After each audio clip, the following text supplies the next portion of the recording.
you know, either younger than us or, you know, passed and retired.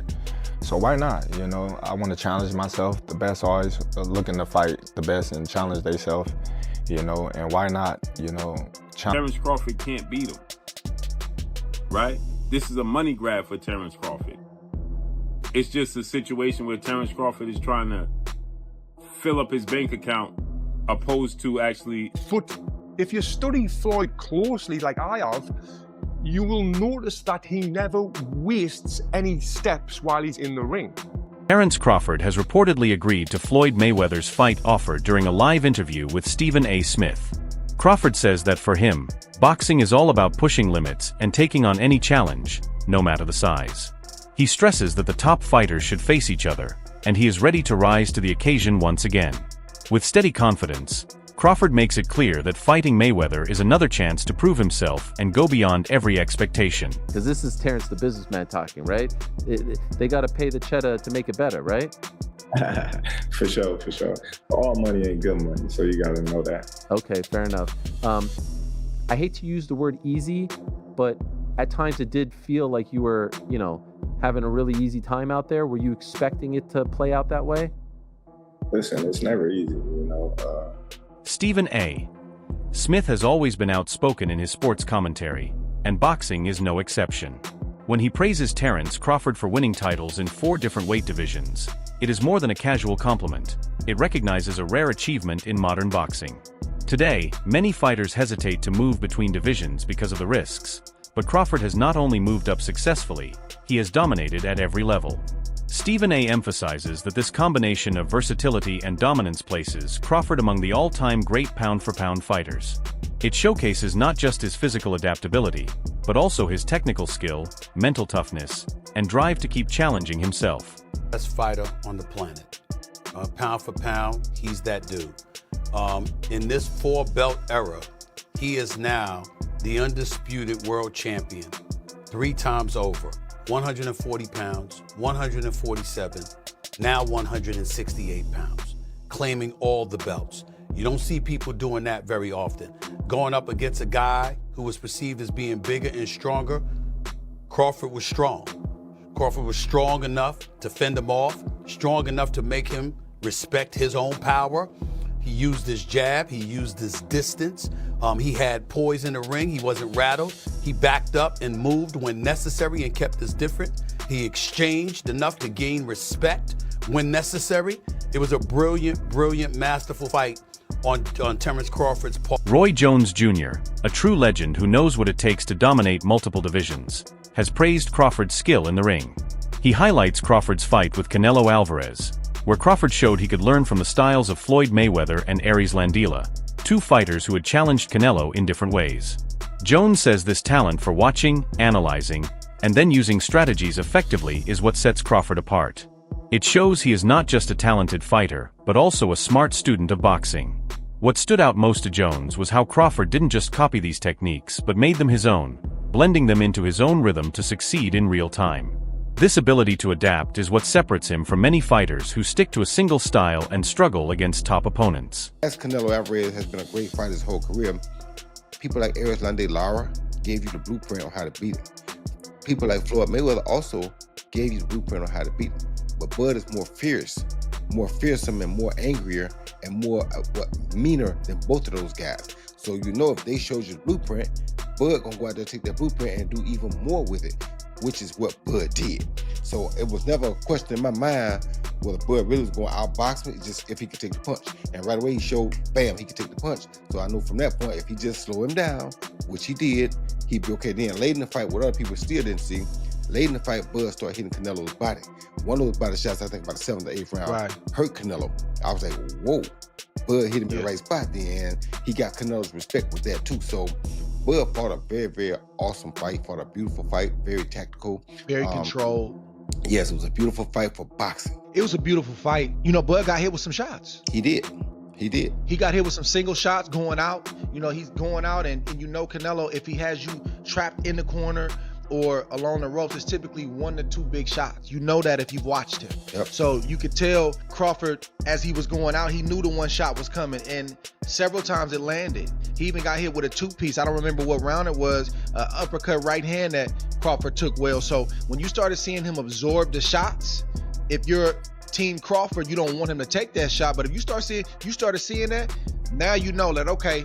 And I think that's what gave Crawford the green light to stay there a little bit longer. He smiled about it. He smiled about it. Yeah. And sometimes that smile can be a lie, and sometimes that smile can mean what I think it meant for Crawford, which is, oh, that's not as bad as I thought it was.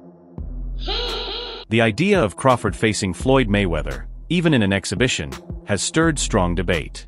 Critics worry that such a fight could tarnish Crawford's legacy. They feel that instead of building on his major wins, like defeating Errol Spence and outshining Canelo, he might appear focused on money over meaningful competition. This view comes from Mayweather's recent career, which has been centered on high-paying exhibition bouts rather than fights that shape history. Analysts stress that Crawford has worked too hard to risk being seen as chasing cash instead of greatness. On the other hand, some believe Crawford's legacy is already solid, and taking on Mayweather would simply add an intriguing new chapter to his story. Terence Crawford. It's just a situation where Terence Crawford is trying to fill up his bank account opposed to actually his legacy. This is what was being said, right? This is what people perceived. Terence Crawford was just attempting to cash. When fans compare Mayweather and Crawford, the discussion gets complicated. Floyd's record features wins over some of the sport's biggest names. Yet critics often question the timing of those victories. Canelo was still young and inexperienced when he faced Mayweather, and Pacquiao was injured during their long-awaited fight in 2015. Additionally, Floyd's reluctance to agree to rematches, especially with Pacquiao, left some fans with doubts. In contrast, Crawford has dominated opponents who were considered top-level at the time they fought him. This contrast keeps debates alive about whether Mayweather's perfection in the ring was due to unmatched skill or carefully chosen timing and matchups. Mayweather's still greater than Terence Crawford. We need to really talk about this now. A lot of you guys are putting Crawford a bit too high. If you want to say Crawford could beat Floyd, I'm more open to that conversation, but when you're lining up the careers, I'm going to say Floyd every time. While they're both 5 division, Bud has become 3-time undisputed, but he's only fought 10 world champions to Floyd's 25 world champions. You can't take away the 5 division, 3-time undisputed. In terms of accolades, yeah, he probably gets the nod over Floyd. I say their accolades are about relative, considering Floyd Mayweather won Fighter of the Decade as well. But when you get to the resumes, Pacquiao, Oscar, Canelo, Cotto, Mosley, Castillo, Marquez, Zab, Gotti, Hatton, and Corley. There's probably way more people that this guy just didn't name. And then when you get to Bud's resume, not saying it's just bad, but the only names that's really worth mentioning is going to be Spence and Canelo. It's not a knock on Bud. Bud was not able to make those fights early on in his career. But I got to tell you guys what it is. Bud's resume just doesn't line up with Floyd's. Take their top 20 wins. Bud don't even got 20 wins to really sit here and name. Floyd got a good 20-something plus. Bud probably got about 10 wins that we could really sit here and name. Floyd's still greater than Bud in my opinion. Tony Jeff, a well-known boxing analyst, has highlighted that Floyd Mayweather's biggest strength wasn't just his defense or speed, but his mindset. Jeff explains that Floyd's absolute confidence in his ability to beat anyone made him truly dangerous. Even in close fights, his supreme boxing IQ and self-belief gave him the advantage. Mayweather's skill in reading opponents, adjusting instantly, and staying calm under pressure set him apart from fighters who relied only on physical talent. Jeff points out that this mental edge, combined with technical skill, made Floyd nearly unbeatable and helped him retire with a flawless record. Really confident, they really believe in themselves, but you need more than that mindset. You need to have the full package of everything that I'm talking about, what Floyd has got. Fighters, you only want to get better. The more you win, the more you should work harder. If you think about losing, you're going to lose. All I ever thought about was winning. So that's all I know. Floyd would visualize his success before he even stepped into the ring. There was no alternative to him but winning. And this mindset isn't just for boxing, it's for all walks of life. And I've actually done a full video talking about how I used this mindset of visualization to win my Olympic medal. And it was an absolute game changer. Now, Floyd used to use this mindset to ease the pressure that he put himself under. And he made himself think like, I'm not under any pressure right now, where he was under immense pressure. Pressure either makes you or break you. Well, you see where I'm at, so it's obvious that I'm the type of athlete or I'm the type of entertainer that can deal with pressure. There's never no pressure. Now, if you watch his fight in 2013, when he fought Canelo Alvarez, Canelo came in a young, strong, undefeated fighter, but by round 2, Floyd kind of had him figured out. He was reading Canelo's jab. He would slip outside and then come back with a clean counter punch, then move his feet and get out of the way. He basically had the full fight under control, and he was controlling the full rhythm of the fight. He was forcing Canelo to fight at his pace, and this is what he would do in all of his fights. He would get his opponent to do what he wanted them to do without their opponent even realizing it, which is what we call boxing IQ. Now, even though I'm not a fan of Floyd Mayweather personally, because of the time when I did meet him, what he said to me made me just feel like... Comparing Floyd Mayweather and Terence Crawford is a debate that has no easy answer. Both have faced the toughest opponents of their time and emerged victorious with commanding performances. Floyd's flawless record and defensive skill defined his era, while Crawford's success across multiple weight classes is equally impressive. The challenge in comparing them comes from the differences in their eras and circumstances.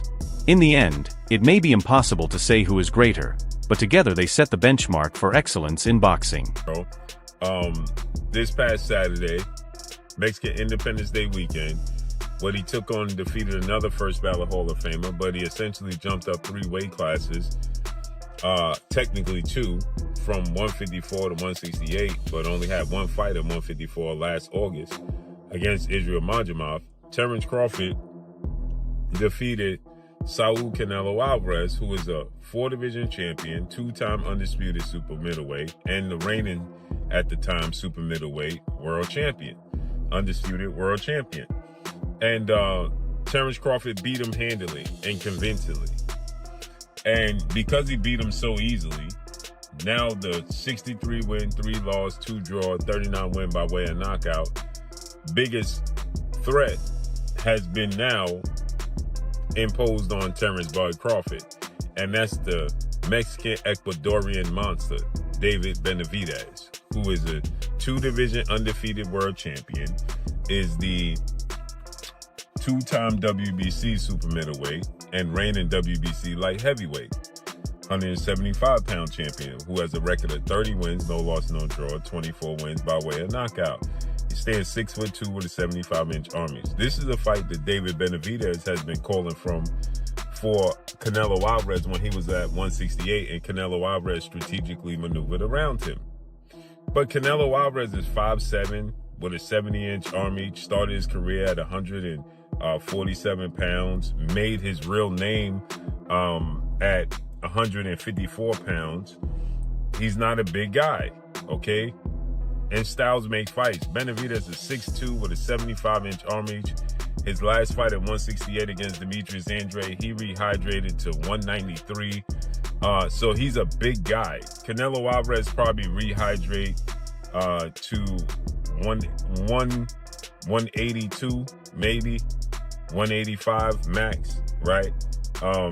He's not a big guy. The boxing world is always eager for exciting matchups, and one of the most talked about possibilities lately is Terence Crawford versus David Benavidez. Benavidez brings size, power, and relentless aggression, traits that pose a serious challenge. Fans see this fight as the kind of risk that could test Crawford like never before. Speculation is running high, even though no official announcement has been made. This debate highlights fans' desire for high-stakes, legacy-defining fights rather than exhibitions focused more on money than sport. Crawford versus Benavidez would be a true clash of skill versus size, precision versus aggression, making it a dream matchup for boxing enthusiasts. That was going to happen. If Crawford was to win, we're going to be seeing a lot of these debates on whether or not Floyd Mayweather or Terence Crawford is going to be better. Now, this is going to be a debate for a long, long time. I'm talking about one of those debates like LeBron versus MJ, Messi versus Ronaldo. It's one of those. And the thing is, I can get behind it. Let me go ahead and say this. When it comes to resume, I do think we give Floyd Mayweather the edge. I mean, he beat a bunch of champions. He reigned for a long time. While Crawford, his resume is heavily criticized, and he's just not getting, his kind of respect for beating Errol Spence and Canelo Alvarez. But if we're talking strictly off of skills, this is where things get really, really tough to talk about. I think a fair assessment of this matchup would be Floyd Mayweather wins from 135 and 140, while Crawford wins from 147 to 154. And I say that because I feel like Floyd's style changed once he got to welterweight. He became a more defensive fighter, and he just wasn't as much focused on offense. And knowing this, I feel like Crawford would have had a much better chance of handling him. And we all know, Crawford was an absolute monster at welterweight. But man, like I said, this is going to be a debate for a very long time. I can't wait to hear all the talk about it, but I'm curious on your thoughts. Who do you think wins in the fight, Floyd or Terence Crawford? Let's talk about it, and follow me for more. Greg Hackett's comments on Crawford's victory over Canelo perfectly capture what the fight represented. By calling Canelo the best in boxing, Hackett highlights how dominant and feared he had been for over a decade. Crawford's ability to not just face him, but take control and dismantle him, signals a major shift in power. According to Hackett, Crawford has now become the top predator in the sport, the fighter everyone fears, sitting at the very peak. This win didn't just enhance his record, it changed the boxing landscape, establishing Crawford as the one who dethroned the champion and became the hunter himself. That's supposed to be the man, big bad wolf. You beat him, you the wolf. Now it's like, all right, who else I'm gonna fight? You beat the shark, you beat the wolf. Right. Damn. Ain't no more ops out there. It's ops out there, but who gonna make them really want to get up? That's the shit gotta make sense. That's like you said, you be the shark and then you be the wolf. Yeah. But there's the monster. Yeah, there is, but that's like a real monster. Bro, that's to me it don't make sense. But that's really what a monster. Yo, is that proof? All right, we got the legendary Pape in the building. Legend. But what makes sense? Like what makes the most sense? I know you said get a line of suits, Brooks Brothers. Yeah, get a line of suits. Get a line of suits, get your money, man. Go ahead and get the easy money. You ain't gotta sweat no more. What's up, Not saying you ain't gotta work, you ain't gotta sweat. What's happening? He's paved a career where he could sit down at a table and get this money. He could come out with a Terence Crawford series now, just doing whatever he like to do. People gonna watch it. Nobody, the fighting part, people don't understand what it's like to be a fighter. A lot of times fighters really don't be interested in certain fights. It's cause when a guy see himself up here and then is fighting a guy down here, it don't interest him. So therefore when he train, he not gonna really train. He gonna train, but he not gonna train. He not gonna listen. Crawford's win over Canelo Alvarez was a defining moment that erased any remaining doubts about his greatness. His earlier victory against Errol Spence had already quieted many critics who questioned his opponents, as Crawford showed complete control throughout the fight. But defeating Canelo, a fighter seen as nearly unbeatable, truly secured his legacy. Analysts now widely agree that these wins place Crawford firmly among the greatest of all time. His skill in outclassing champions across multiple divisions proves his dominance beyond question. Crawford displayed his skill enough, even to someone with not the most trained eye, that they know they saw a very high-level athlete perform something at a very high level last night. I think he gained the sports world's attention last night and respect. He already did after Spence, but it went to another level in this fight. And I think even the fight itself, like just from a median level, but then the moments where they were having these exchanges, like kind of late in the fight, then people were like, all right, it was good. Then like, okay, I saw somebody like they're squabbing, like there's a fight here. So I think it did. And Crawford closed the show. Yeah. In 10, 11, 12, he stood in there and landed some hard shots and rocked Canelo at the bell. He didn't. James was talking about the great Floyd Mayweather. Floyd would go up on you 8-0 and then coast, and you might as well turn the fight off at midway through the ninth. Like, he's not gonna. But Crawford. That's a wrap for today's video. Stay tuned for more. See you next time.